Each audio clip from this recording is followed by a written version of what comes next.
F'dibattitu politiku fil-programm Insights kompla joħroġ fid-der kif il-wedit li qed jagħmel il-Partit Nazzjonalista ta' Bernard Grech huma bla pjan.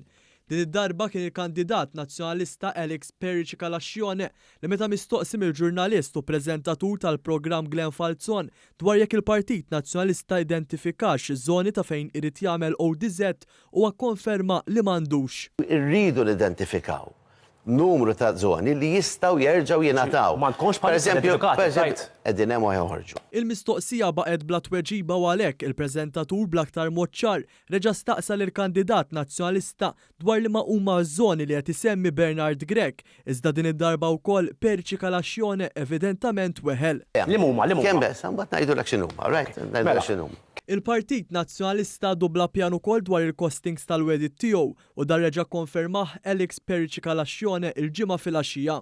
Il-costings ta' proposta kollha kemm hi waħda. Kollha postit, kollha ħanħorġuhom. Fid-dibattitu l-kandidat Laburista Chris Bonnet wera biċ-ċar differenza bejn iż-żewġ partiti fejn fuq naħa għandek il-Partit Nazzjonalista diviżiv u ankrat fil-passat u minn naħa oħra hemm il-Partit Laburista li huwa kredibbli u bi pjan ċar għal Malta u Għawdex. Meta inti tħares lejn il-proposti tal-Partit Laburista u il-mistoqsija li tagħmel fuq kemm ħajtwettqu kollha daw, naħseb kull ma trid tħares lejn track record tal-Partit Laburista. S'issa l-Partit Laburista fil-pjan kull ħaġa illi qal li se jagħmel konsistentement wettaqha.